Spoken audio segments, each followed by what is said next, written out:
오늘의 사연 시작하겠습니다. 안녕하세요.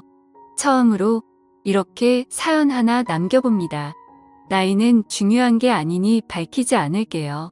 오래전 제 나이 28 남편이 20살 되던 해에 저와 결혼했습니다. 군대도 안 다녀온 남편은 해군에 입대했기에 깨가 쏟아져야 할 신혼에 저는 남편을 두고 3년이란 시간을 독수공방을 했어야만 했습니다.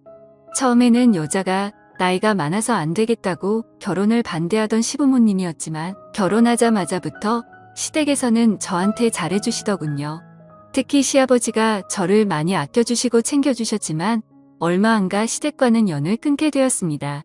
조선소에서 일하던 남편은 제 나이 38살이 되었을 때 사고로 먼저 세상을 떠났기 때문입니다. 하늘도 무심하시지. 6살, 8살 난 두 딸 토끼 같은 2명의 자식들을 두고 남편을 저보다도 먼저 데려가 버렸네요. 사고 보상금이나 보험금을 타긴 했지만 전업주부로 살아온 저에게 이 시련은 너무나도 가혹했습니다. 외아들 3대 독자 애지중지하시던 시부모님은 제가 아들을 데려갔다 하시며 저와 연을 끊어버렸습니다. 시부모님을 모시며 살고 있었기 때문에 저와 제 아이들은 길바닥 신세를 피치 못하게 되었지요. 정말 너무나도 힘들었습니다. 아들만 챙기던 친정 또한 저의 처지를 안타깝게 여기긴 했지만 그렇다 할 도움도 주지 않았습니다. 보험금과 사고 보상금으로 새로운 터전을 구해 어떤 날은 하루도 쉬지 않고 일해가며 두 자식들을 키워냈습니다. 두 아이들이 정말 힘들었을 텐데 남편 복은 없었지만 자식 복은 있었던 것 같네요.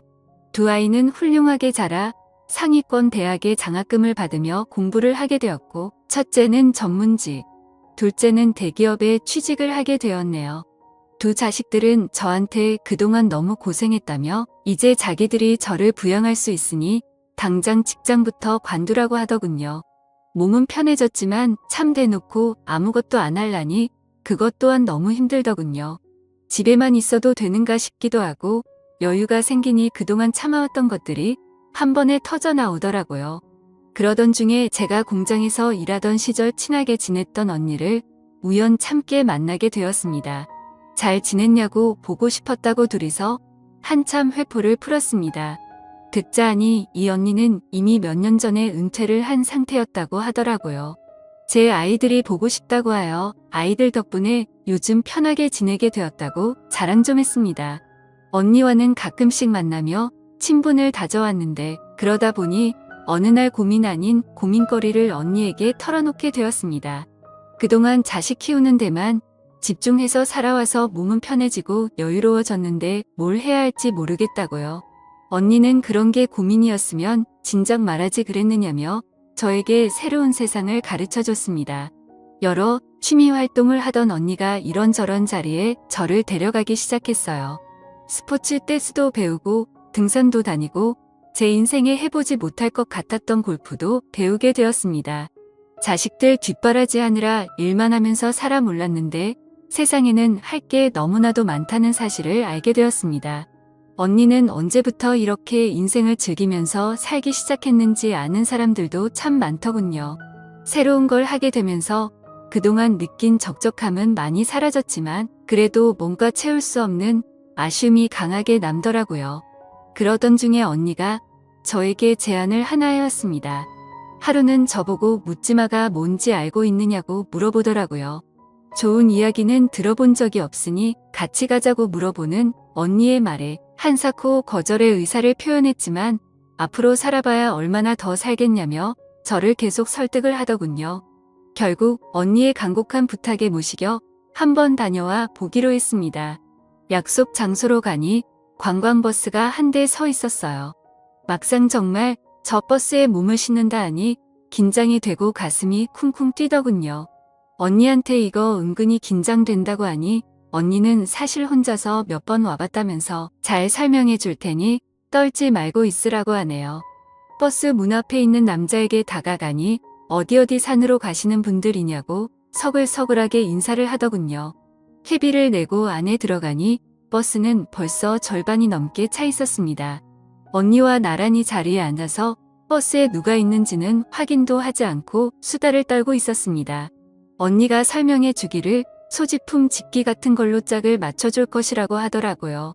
일단 짝이 정해지면 장소에 도착하기 전까지 여자는 안쪽에 앉고 남자는 바깥쪽에 앉아서 놀 거라고 말해줬어요. 설명을 듣느라 정신없이 있는 가운데 버스에 어떤 사람이 탔는지는 당연히 확인도 못하고 있었어요. 잠깐 언니에게 찝적대는 남자분이 계셔서 대화에 공백이 생겨 혼자 신나게 그 남자와 떠들고 있는 언니만 바라보다가 주변이나 둘러볼까 하며 고개를 들었는데 정말 심장이 내려앉는 듯 했습니다. 20년간 얼굴 한번 못 보고 지낸 시아버지가 버스에 오르시는 걸 봤기 때문이죠. 시아버지도 저와 눈이 마주치게 되었고 적잖이 당황한 듯 보였습니다. 언니는 이미 옛저녁에 아까 그 남자와 합석을 해서 제 옆에서 사라진 상태였어요. 버스를 탈 때 봤던 서글서글하게 인사하던 사람이 마이크를 들고 진행을 하기 시작하더군요. 그냥 돈 받는 사람인 줄 알았는데 알고 봤더니 사회자였어요. 차가 출발하자마자 신나는 음악이 흘러나왔습니다. 사회자는 고속도로에 진입하게 되면 남편 마누라 생각은 출발하던 곳에 두고 오라고 하며 오늘 하루만큼은 고민 없이 재밌게 보내자고 말하며 능숙하게 진행을 하더군요. 하지만 아무리 남편 없이 지낸 세월이 20년이라고 해도 저 멀리 앉은 시아버지 뒤통수를 보고 있자니 고민이 안 될 수가 없었지요. 아직도 짝이 없는 사람이 있냐고 하며 혼자 앉아있는 사람들을 둘러 모아 남자들의 소지품을 걷어갔습니다. 시아버지도 제 눈치를 보신 건지 저처럼 끝까지 짝을 찾지 못하고 혼자 계셨어요. 소지품이 담긴 바구니를 사회자가 제 앞에 들고 오는데 바구니 안에는 너무 익숙한 물건이 하나 있었어요.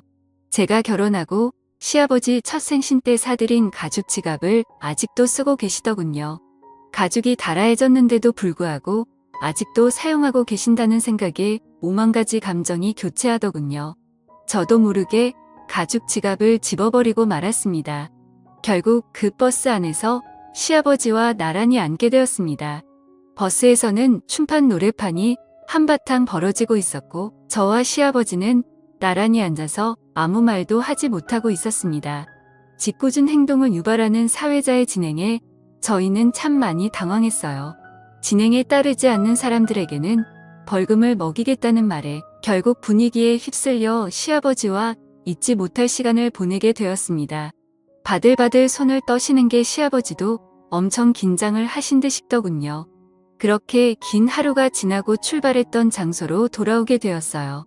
언니는 짝지은 그 남자분과 잘 되었는지 보이지도 않더라고요. 그렇게 북적북적했던 하루가 지나고 주차장에는 저와 시아버지 단둘밖에 남지 않았습니다. 시아버지의 차량까지 걸으며 하루 종일 나누지 못한 이야기를 나누게 되었어요. 저한테 용서를 구하고 싶다고 하더라고요. 아들이 떠난 건 제 잘못이 아닌데 그때 왜 그랬는지 메일을 후회로 보내고 있다고 하시네요.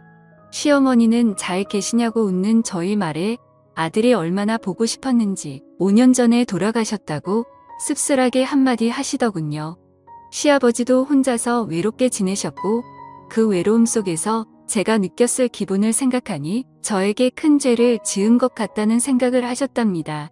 그동안도 몇 번이고 저에게 잘못했다 용서를 빌고 싶었지만 이미 10년도 넘는 긴 시간 동안 연락 한 통 없이 지내왔으니 어디서부터 저를 찾아야 할지도 도무지 감도 안 잡혔다 하시네요. 20년 만에 시아버지 댁에 처음으로 들르게 되었습니다. 제가 살던 그때와 달라진 것 하나 없더군요. 저는 생전에 저와 같이 쓰던 신혼 방마저 그대로 유지하고 계셨어요. 시어머니가 쓰시던 방도 깨끗했습니다. 그동안 그 방을 정리하며 얼마나 많은 후회를 하셨을까 하는 생각에 저도 모르게 눈물이 나더라고요. 그렇게 그날 밤 시아버지와 한참을 부둥켜 안고 울었습니다. 그날 시아버지 집에서 하루를 보내고 다음날 시아버지 차를 타고 집으로 돌아왔습니다. 아직 자식들에게 시아버지에 대한 이야기는 하지 못했어요. 자식들한테 좋은 소식일지 나쁜 소식일지 아직도 감이 안 잡히고 어디서 다시 재회하게 되었는지까지 도무지 말을 이어갈 자신이 없네요. 그날 이후로 저는 언니와 보내는 시간보다 혼자 외롭게 지내실 시아버지와 더 많은 시간을 보내고 있습니다. 언제까지 아이들에게 시아버지에 관한 사실을 숨길 수 없다는 걸 알고 있습니다. 언젠가는 시아버지와 저희 이야기를 자식들에게 해야 할 날이 오겠지요. 그때까지는 저 혼자서라도 그동안 못해드린 좋은 며느리 노릇이라도 해드려야겠네요. 그럼 제 사연은 여기서 이만 마치도록 하겠습니다.